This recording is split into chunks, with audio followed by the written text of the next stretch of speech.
Hey everybody, welcome back. HSC Podcast 146. Big Box Steve on the mic, Big Smooth, and Fresh Wes. I like that view, Wes. It's doesn't get the much as the light off your mirror. Yeah. Now you can't be hidden in the light Well, anymore. the stand kind of broke and I reassembled it. So Just put some duct tape on it and all good. nah, We'll change him from Fresh Wes to MacGyver. So big weekend last weekend with college basketball. Few stuff happening in the NFL this week. We'll talk a little bit about that and movie reviews as well. Hitting another week of that. So that's the agenda for tonight. But be given Sweet 16, tomorrow is the bracket or the games for the brackets. I want to get into March Madness first. Talk about who we think is going to win the Sweet 16 games. But one of the big questions I asked you guys, I was thinking, who's had the best, tournament performances so far? What are the top five players right now up to this point? Obviously, there's a lot of tournament to play. So there's been guys who maybe haven't played all game sometimes, but regardless, where we're at right now, let's talk about the top five guys. So HSE podcast, top five NCAA men's tournament players right now. So let me pull up my list here.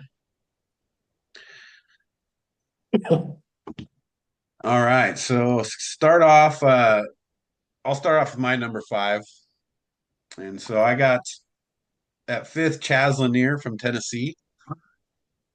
I like the way that he's controlling the ball. He's scoring. He's helping Tennessee be a little bit more fluid in their offense, not playing a lot of one-on-ones, passing the ball around, but scoring a lot of points, for them. So they got a lot of good players on Tennessee as well. But Lanier for me just sneaks right in there that number five spot.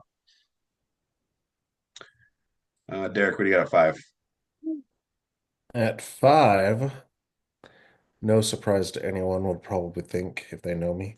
At five, I got Alex Condon, forward from Florida. Wait, He's before you go, you can't give all five Florida guys. no, I'm not doing all five Florida guys. He's like, not all five, it's only four. Relax.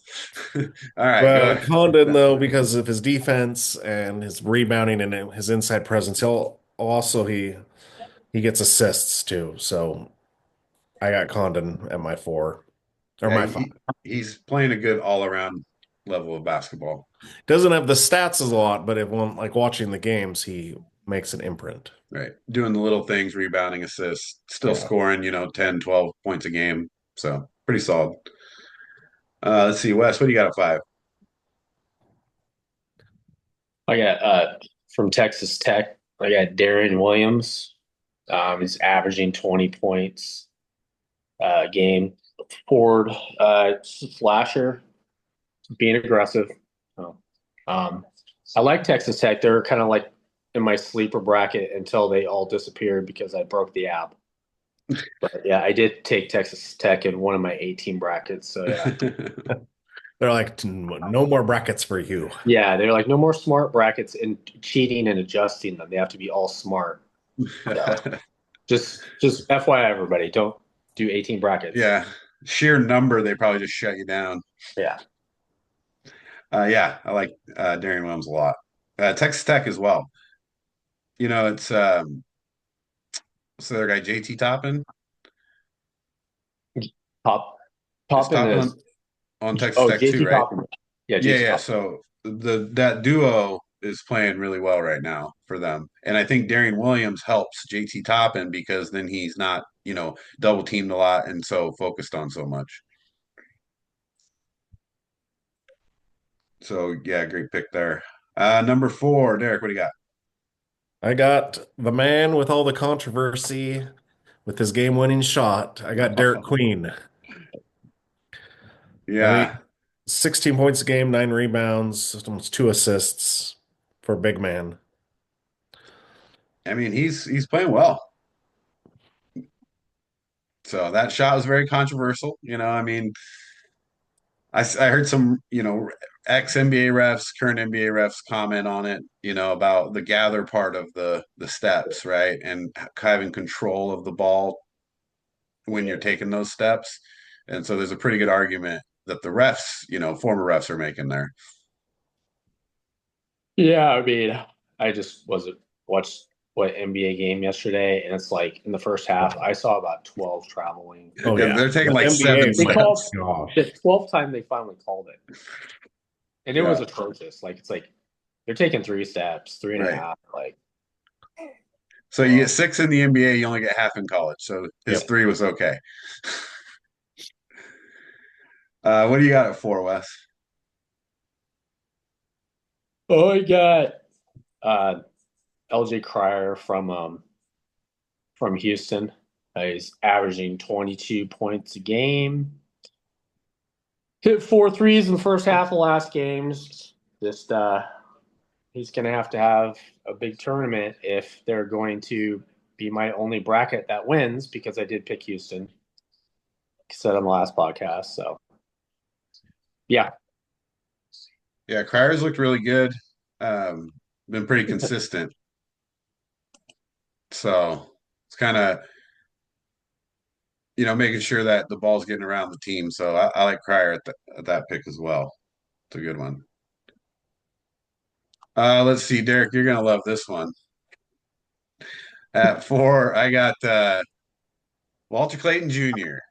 At 4, Yeah, I do. I got him at 4. I mean, look, he's scoring a lot, right? And so I have him there for his scoring. He's hitting big shots. He's controlling the game.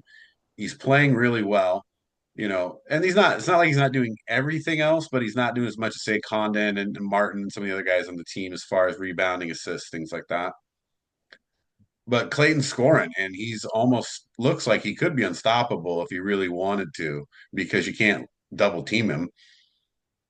So you put yourself in too much trouble. So I like Clayton there. I mean, you could put him higher, or you could move other people up too, but there's a couple guys ahead of him that I think have a little better tournament so far. So I'm putting him at 4.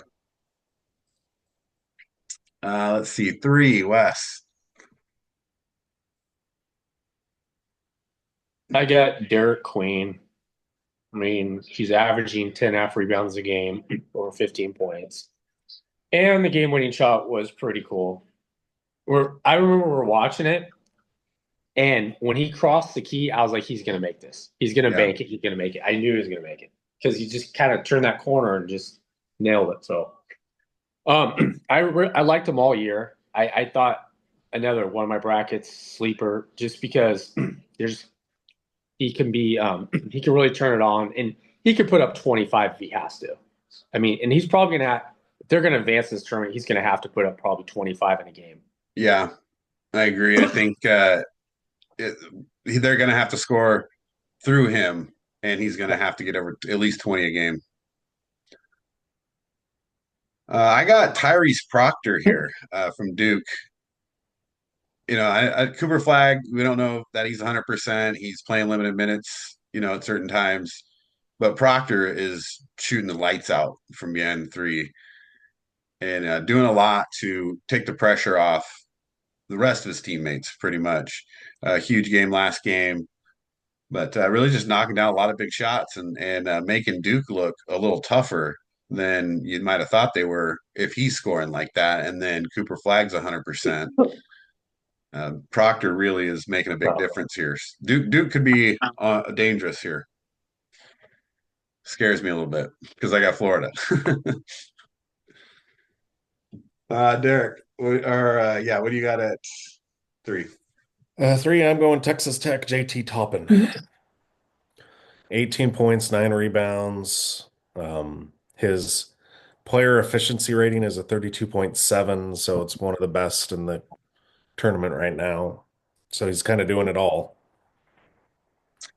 Yeah, and he's getting a lot of attention, because he's, a big time player. So it's harder for him to have those kind of stats and efficiency, but he's still doing it.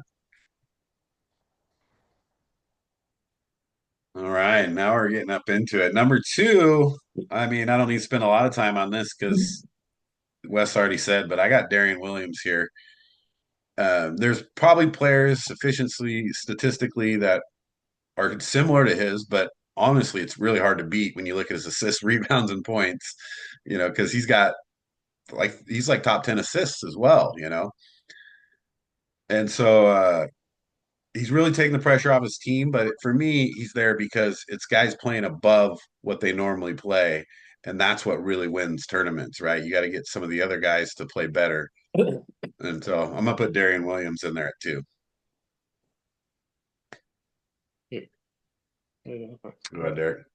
I got at 2, I got I can't even pronounce it. Brom from Auburn. Yeah, 18 Johnny Brim. Yeah. points, 10 rebounds, 3 assists. His per is 31.1, so right around with Toppin, but he is the guy for Auburn. Right. They don't go anywhere without him. So yeah, he's the funny thing is he hasn't played as good as he can play yet, and that's makes the Auburn a tough team. Down the stretch when he's doing 25 and 15 or 25 and 10 in those big games, it's going to be hard. Let's see, Wes, what do you got at 2?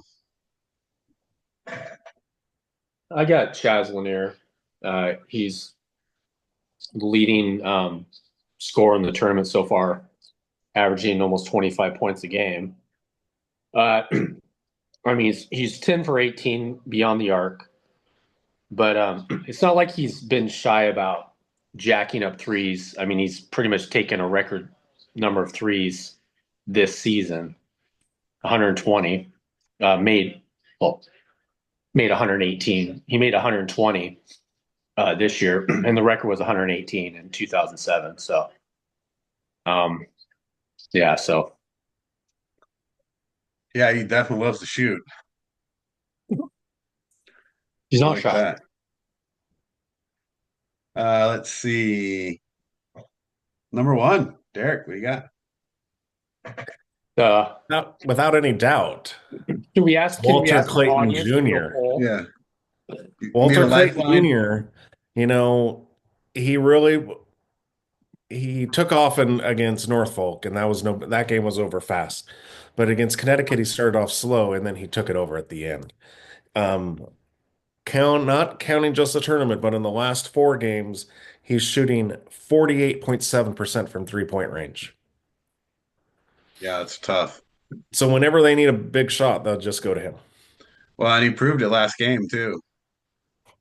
Yeah, that was a tough 3 that really kind of sealed the game for them. So and because you're losing right there to Connecticut. Actually they just come back, but when we're losing that game, you're like, man, this is not looking good. So they really needed him to step up there at the end. Yep. My blood pressure went up a lot that game. Let's see, Wes, what do you got one? The same, uh, just because I thought Connecticut was going to beat them. And I was just saying to myself, I was driving to meet up with you guys. Man, hopefully Derek's not like at home beating up his couch or, throwing stuff. Or I was like, let's go, Walter Clayton. And he just takes off in the last 5 minutes. I mean, he was unconscious. I mean, they had to have those shots. And it's just he I mean, definitely this is why the guy's been money all year. I mean, first team All American. And sometimes you think the way he plays is like, oh, he's not that good. You know, he's kind of lollygags a little bit. He's pretty smooth though. Yeah. And when it mattered, they had to have it. Talk about the worst 8 seed you could ever face as a 1 seed. Defending national champions, you know, Back to back defending national champions. going for a three-peat. Oh, I can't see three-peat anymore. No, bad. No. Yeah. So Walter Clayton Jr. is number 1. Yeah, what a tough, and yeah, I think the word you're looking for is silky. He's got that silky shot, man. Filthy. It is. It's beautiful. Mine's a little bit probably unordinary here because I looked at, teams that couldn't do a lot without this happening, and Trey Kaufman-Renn from Purdue is really just doing it all. Like Yeah. points, rebounds, assists, like that guy across the board has every stat.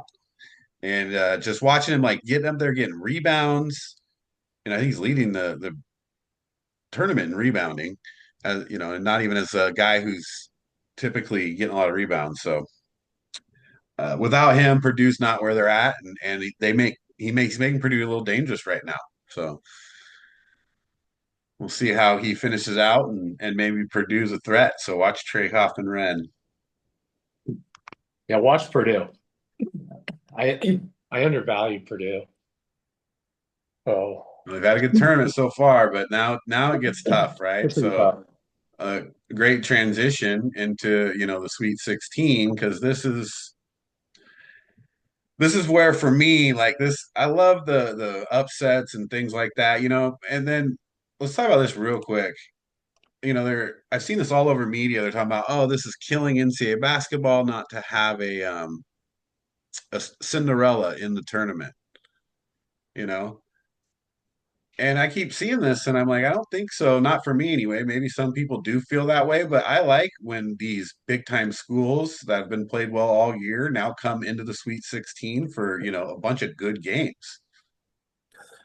Well, the one thing that is getting annoying for me is they're talking about all the transfers and it's like destroying mid majors, because like Florida Atlantic, a few years ago went to the Final Four, and then three of their top players are on three teams that are still in the tournament right now. Right, But here's my thing. How many coaches from those mid-major schools have just left in the last few days to go to bigger programs? But we expect the kids to stay? right. Come on. If the No, coach is like, it's well, valid, it's okay for the coach to leave, it's for a better opportunity. What are you telling these kids? You can't go for a better opportunity? right? Yeah, and that's what a lot of them, that's their thought process. There's a few transfers that probably aren't that, but most of them are really looking for a chance to, one, get their name out there, maybe win a tournament, at a chance at the NBA, because their chance at the NBA is so low already. It doesn't matter if you play for, Duke or Florida, USC or yeah, I mean, you play for anybody you want, or but your you're dad still played gonna in have the trouble. NBA What's that? or your dad played in the NBA. Right. That helps a lot lately. No, But I mean, Pippen son just transferred from Michigan. dude, you see that? So everyone's freaking out They're because still in the tournament. they're playing tomorrow. It's like, okay, I'm going to transfer, and people are like, well, he doesn't play that often, but there are a lot of people that are mad about it. Well, that's the problem, though. It's like you shouldn't open the transfer portal up until after the tournament's over. They did the same thing with college football. Wasn't it the backup quarterback for Penn State? It's like, oh, I have to get in the transfer portal or else I'm going to lose my shot at getting in the transfer portal. So he had to get in the transfer portal, but he wanted to play go, but he couldn't stay. Yeah. It's like, Yeah, why is the transfer portal open right now? It needs to be after the tournament's over. and like during bowl season, things like that for college football, it is kind of Yeah. silly. But yeah, I don't. Like I said, the Cinderella thing is bothering me as well. And like I said, I don't mind it, right? Look at these games, right? So we're gonna get into these games, but you look at these games, they're all good games, right? And then once we get into the Elite Eight, Final Four, it's just gonna get better. Well, look, Ole Miss is kind of a Cinderella, maybe. I mean, Arkansas. Arkansas. Look at BYU. What the heck, Wisconsin? Why did you pick you guys? You got beat by BYU. They're Cinderella. The BYU, I mean, yeah, they They're have a lot of talent though, and they're still a 6 seed, right? People are upset they don't have a lot of the 10, 12s. I mean, I think Arkansas is the only one at 10, and Arkansas, that's a tough 10. Yeah, that's not a 10. Like they're just way too long and athletic. Um, yeah, that's going to be an interesting matchup. Well, they shut Uh, down St. John's and RJ Lewis. Like he didn't have a chance. The defense was just too much everywhere for Arkansas. They Yeah. just have horrible offense. Right. But honestly, that's probably one of my favorite games, just because these teams are so athletic. They get up and down the floor. They play good defense. You know, um, I think that's going to be really interesting. Well, it's a great place to start here. So Texas Tech, Arkansas. Yeah. I like Texas Tech here. Arkansas will play really good defense. I think Texas Tech has a lot more scoring talent than St. John's has. St. John's, they ride or die with RJ Lewis sometimes, where Texas Tech across the board have guys that can score. So that means Arkansas, has to score as well.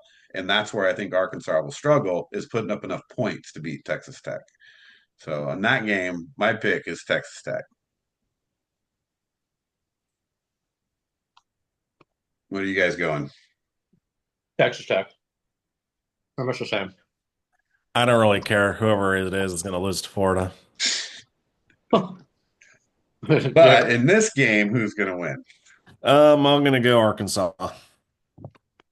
Arkansas, cool.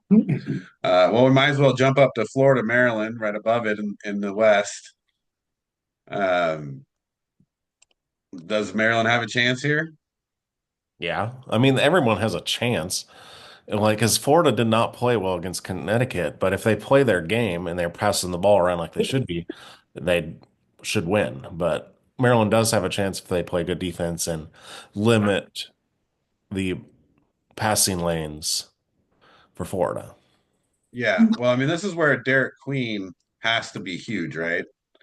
Right. Like this is we were just talking about this. If Derek Queen doesn't come out with a 25-10 game, I think Maryland's in trouble. Yeah. Well, and that's because Florida has lots of bigs that can run at you. Yeah, And that was a good thing about Florida is they talked about that in the UConn game is they don't need to double team the big men. right. They do They have can just play that. There's no, it's like one on one. Yeah, we kind of talked about that at the beginning of the tournament. They have so many good players at all the positions that's what really makes Florida tough. Maryland, like I said, if Queen goes for 25-10 and then they get their role players, maybe like Salt Miguel or Gillespie to score 10, 15 points, I think Maryland has a chance. I'm still taking Florida. Florida has to pass the ball. They have to move it around. And I think you got to take the ball out of Derek Queen's hands, which I think they will. He'll either get in foul trouble or they'll double team him and make the other guys beat him. Well, they get Condon on them, and Yeah. they're just long. They're going to probably make it difficult for them to get up. I mean, I'd be very surprised if he put up 20 points. No, I'm taking Florida. It's kind of a no-brainer. Yeah. Let's move over to the Midwest. Houston, Purdue. This is a more interesting game than I thought it would be. At the beginning of the tournament, I would have said Houston easily. Purdue's playing really well right now, though, and so that's always dangerous in a tournament when you have a team that is feeling pretty good. They had two tough games, right? I mean, Wes, you said High Point, and High Point came to play. Dude, High Point let me down. That was like low point. That was low point. Come on, dude. But they played a solid game against Purdue. Then the Cinderella of the first round, McNeese. They played a pretty tough game. Purdue really dominated the game, but uh, again, Yeah. you're playing that team that's on that emotional high, and Purdue came out and handled their business. Yeah. And I think, in a sense, Purdue feels a little, I think they're a little feel disrespected, and no one's really talking about them. But they really move the ball around. They're just so well disciplined on both sides of the ball. It's kind of what Houston is, and it's so.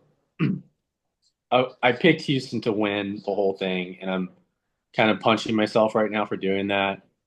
I have to go with Houston, but if Purdue is playing like Tennessee, I would take Purdue. Interesting. What do you got, Derek? Yeah, I got Houston. Their offense is a lot better this year. Plus, it's granted you only play the teams you have in front of you, but yeah, Purdue, you played the 13 seed and the 12 seed. So you haven't really shown me too much yet. Now you're getting real competition. Houston had to battle with Gonzaga, and they came out. I mean, Gonzaga destroyed Georgia. Yeah. Well, So and I they got, played Houston tough too. I mean, Houston was lucky to escape that game. yeah, but that's the thing is Houston is also very experienced in the tournament, right? I mean, they're here every year. They're Yeah. here every year, and then there's just those points where they don't score.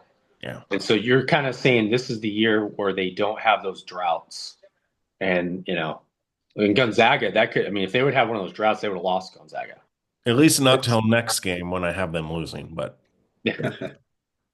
Yeah, I mean, I'm still with Houston here. I'm hoping it'll be a good game. Houston's a pretty big favorite for a Sweet 16 game.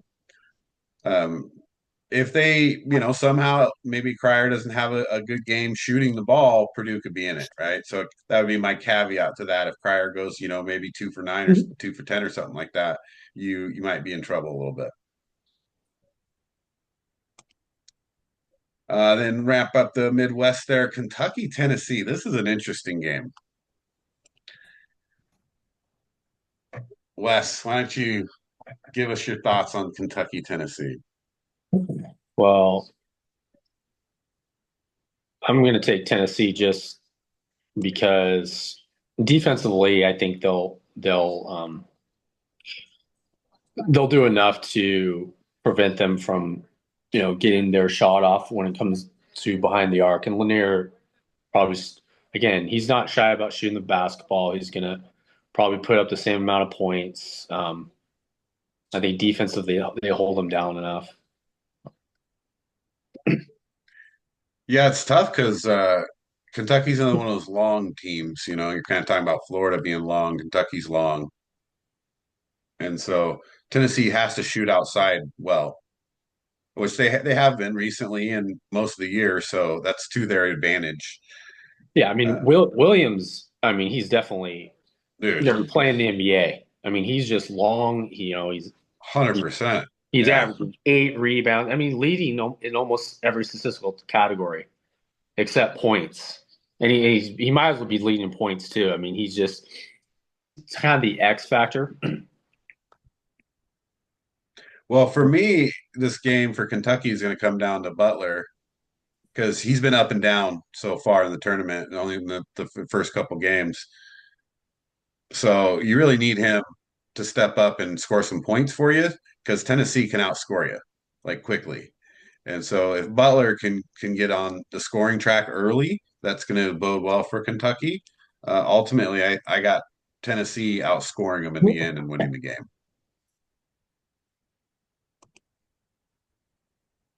let me check my stats. Here's the most important one.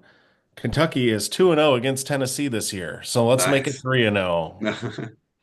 Kentucky's going to win this game. They've got Tennessee's number. Rolling with the Wildcats. Yeah. Well, they don't match up well against each other at all. So the problem is for Tennessee is that you have to shoot a high percentage from the outside, and that's obviously a harder shot. So,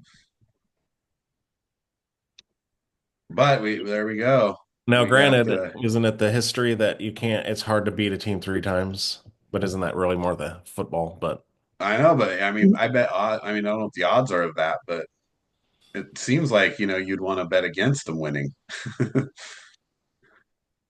You're a betting man. Let's see. East. Uh, let's start with BYU Alabama here. I mean, this is the Cinderella, as Wes calls them. I Ugh. like Alabama. They're just they're weird to me. It looks like they could be a great team sometimes, and it looks like they cannot. And then so they're scary to me. BYU's been consistent with their shooting, and I think that bodes well for them.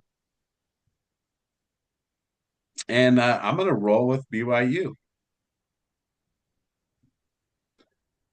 I think that Igor guy, man. He's starting to come into his own right here in the tournament. Yeah. So I mean, I can't really go against what I have in my final four because I got Alabama. So I got Alabama winning. I just think they're going to be, um, it's just they're too physical and they have lots of athletes. And I think they're just going to be able to run up and down on BYU. Yeah, I agree with the athleticism part. Like that's going to be the biggest challenge for BYU, and they're going to need to slow the tempo of the game down. I think this is the game where Sears has a big game. He needs it. I mean, he's played well. It's not like he's played bad, but I think this would be important for him to have a big game. Yeah, because he But didn't get 20 points in the last I game. know, He didn't do. yeah, he killed us.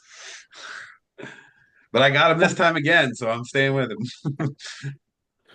What do you got, Wes? Yeah, I'm taking Alabama. I think Sears is gonna score more than 20 this game. Um, Grant Nelson inside, size. They get up and down the floor. I think it's gonna be close, but you got his face. Yeah, that All Richie right. Sanders is pretty good. Sanders is nice.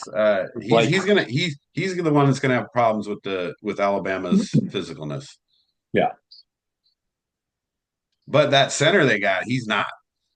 That dude's a beast. the beast. I can't remember how to pronounce his name, so I'm not going to butcher it. Everybody knows what I'm talking about, though. He was a transfer, I think, right? I don't know. I was just disappointed. I was watching them play Wisconsin, and everything just kind of was a blur because I knew they were going to lose. I didn't really care. Are you talking Keba Keta? Yeah, Is he cat? Yeah, kid. yeah. Yeah, He's a big dude. You know, he's 6'8", 231, but he's very athletic. dude, he looks like he could be. Yeah, he could be in like movies, dude. He looks like he could be play like you know. Well, he plays like he's 6'10", to be honest, though, inside. So it's tough. He's got that Barkley height where He's bald. he's small, but he plays bigger. But he can play a 7-footer. All right, let's see. Well, here's a interesting game too. Duke, Arizona. Derek, why don't you lead us off on this one? When we look through the history of college basketball, it always comes to a game where you have a team that's just annihilating teams, and then they come up against another team that comes out of nowhere and beats them. And that's what's happening this week. I got Arizona beating Duke. Duke hasn't had to play any tough games yet. Cooper Flag hasn't had to play a whole game. I think Caleb Love, he knows Duke, and he Played a lot knows of how. games against them. Yeah, so I think he's going to be really up for this. I think Arizona, former Pac-12, someone from the West Side, has to get far because it hasn't happened Yeah, lately. not recently. Yeah. Boy, that's a tough ask of Arizona. Duke's, I mean, yes, they haven't necessarily played anybody, but they're a 1 seed at the same time. You know, that means that they played their 16, but then they still played, a Baylor at a 9, which that's the part of being the 1 seed, right? They handled Baylor though. Like it was like Cooper Flag didn't even have to play the second half, to my luck. Yeah, I mean, but Proctor's playing, Caleb Love would have to score 25 for them to be in this game. So if he doesn't do that, they're going to be in trouble. I can't take Arizona here. I have to say Duke wins this game.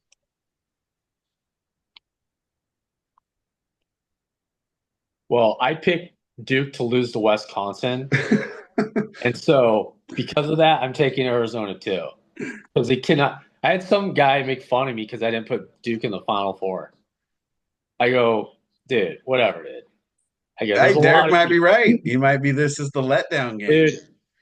Yeah, Arizona is the last West team west of Texas to win the national title in 1997. I mean, the they're like the Dallas. I mean, this is like when the last time the Dallas Cowboys won a Super Bowl. The same. There's something going on here. This is weird, you know. So I think Love scores more than 25. I think. I think Bradley in the backcourt. He's going to contribute. I think Cooper Flag. They're going to collapse on him. He's still going to probably have 20 something points. But when it matters, I hope, please, Arizona. I Oh, we want to got see it from the Final Four. And we're not unanimous again. I'm tired of this. Oh, Cooper Flag's the best Duke player ever. Come on, dude. Well, that's a little much. Yeah. He needs to stay for more than 1 year to get that. I mean, Yeah, you have to stay all 4 years and go to 3 Final Fours. It was an interesting look at their team in high school. All those guys that are now in the tournament or played in the tournament up to this point all played on that same high school team. They're all seniors came out Yeah. or juniors or whatever, but they're all on the team at the same time. What is the name of his high school? Like Montpelier or something like that. But Derek Queen was on the team, Cooper Flag, Tyrese Proctor, I think. I mean, it was crazy team. crazy that they didn't all go together somewhere. That would have been wild. They would have been like the Fab Five. Now I gotta look at this because I feel like I need to get better information because I was just kind of guessing. I know Derek Queen was on the team, but I looked at this before. Let's see, high school. So we'll look up his high school teammates. There you go. Oh, Mount Verde. That's the name of the school.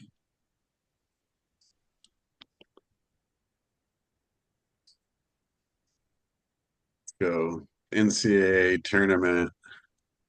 Should have had this up already. Oh, McNeely from UConn. Yeah, McNeely. Yeah, that was the other one. And then the other guy was from Asia Newell from Georgia. Georgia, Newell. Robert Wright III from Baylor. That was the one I was thinking of, Robert Wright III, because they just played. So they actually played this last game when he played Baylor. So Robert Wright, Derek Queen, Cooper Flag,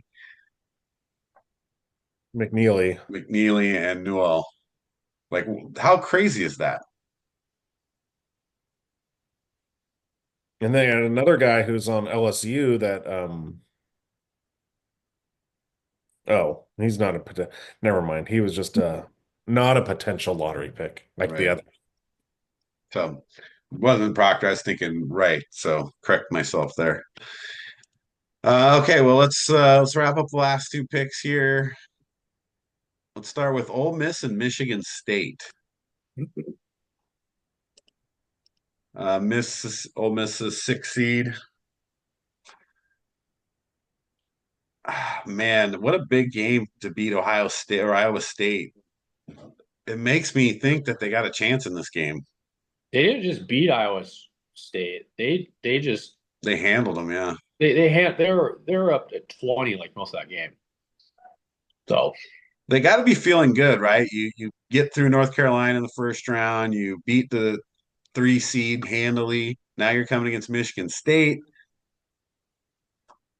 They struggle a little bit, I would say, against New Mexico, but New Mexico's tough, so I'll give them their credit. New Mexico's always tough. Yeah.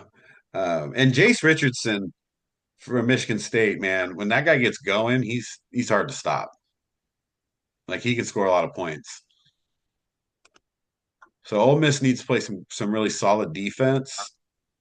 But man, I can't. I got to take Michigan State here. I got to stay with my bracket. Staying with Michigan State. You guys got. You know, it's conceivable to have 6 of the 8 teams in the Elite Eight come from the SEC. Yeah. I mean, we talked about that before the tournament. The SEC dominance up to this point.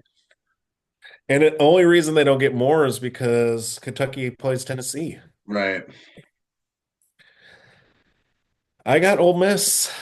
I think, I mean, Tom Izzo's great, and I think that's why they've gotten this far. But I just think Ole Miss is playing better. And it's like they've had, the tougher run. That's the problem with the SEC is you don't realize how good teams are because they play all the hard teams. I mean, Right. And they come in at these lower seeds, like Arkansas, for example, coming in at 10 seed, which they shouldn't but they played the whole year in the SEC, so they lost a bunch of games. yeah, so I'm taking Mississippi here. Mississippi. What are you going, Wes? I'm taking Mississippi too. I'm Michigan State. I'm just over Michigan State. I've seen enough of Michigan State my whole life. Like, I want to see Mississippi. Um, they're there's they got a lot of seniors on that team. They got experience. Um, I mean, against Iowa State, I think they shot like 57 or 58% from 3-point range, which is ridiculous as a team. Yeah, it's brutal. But they got to crash the boards. If they, I think Michigan State has the advantage inside, but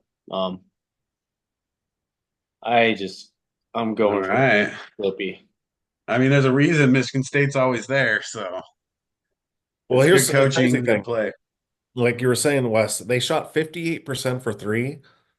And the reason they didn't shoot better is because Padua went 3 of 8. Everyone else Yeah, was hitting their threes. That's crazy. yeah. Yeah, they're going to need that same shooting I think, to beat Michigan State, but obviously it's possible. All right, last one, Auburn, Michigan. Man, Wes, why don't you lead us off on this one? I'm taking Auburn um, because they did beat Creighton, and I was surprised about that. Obviously, sorry, Derek. Um, but overall, I think that they're just going to get up and down the court and maybe put a lot of pressure on Michigan's bigs to keep up. And I think they just outrun them, outgun them, and they win. Yeah, this is actually, I feel like a bad draw for Auburn with Wolf and Golden to, kind of clog up the middle and make things hard on Broom, especially on the rebounding offensive boards. He gets a lot of offensive boards, gets second chance points. And both of those guys are impressive as bigs, 7 footers and passing the ball and rebounding and running the floor. So I don't, oh man, I don't think they can beat Auburn though. Texas A&M was tough and played a tough game, and Michigan still pulled through in the end there. They're more ready for this game than Auburn is. I think Auburn's probably more talented, but I think Michigan's more ready for the game. But I'm going Auburn. I gotta stay with the bracket again. I don't know if Michigan has enough, so I'm gonna go with Auburn. What's interesting is Auburn didn't even play that great a game against Creighton, but it wasn't a close game either. Right. Yeah, so sadly, it would have been nice, to have you could have had Michigan, Michigan State. It still could be. Yeah. Still could be. But I got Auburn here. I think right now they're just too talented. And Michigan lost Pippen. What are they gonna do? Uh, All right. Well, that's the what did Pippen HSC did to you? podcast Sweet 16 picks. You have our top five there, and so we'll see what happens tomorrow. Can't wait for these games to start. So we'll wrap the NCAA version there and get right back into you with the NFL here coming up in a minute.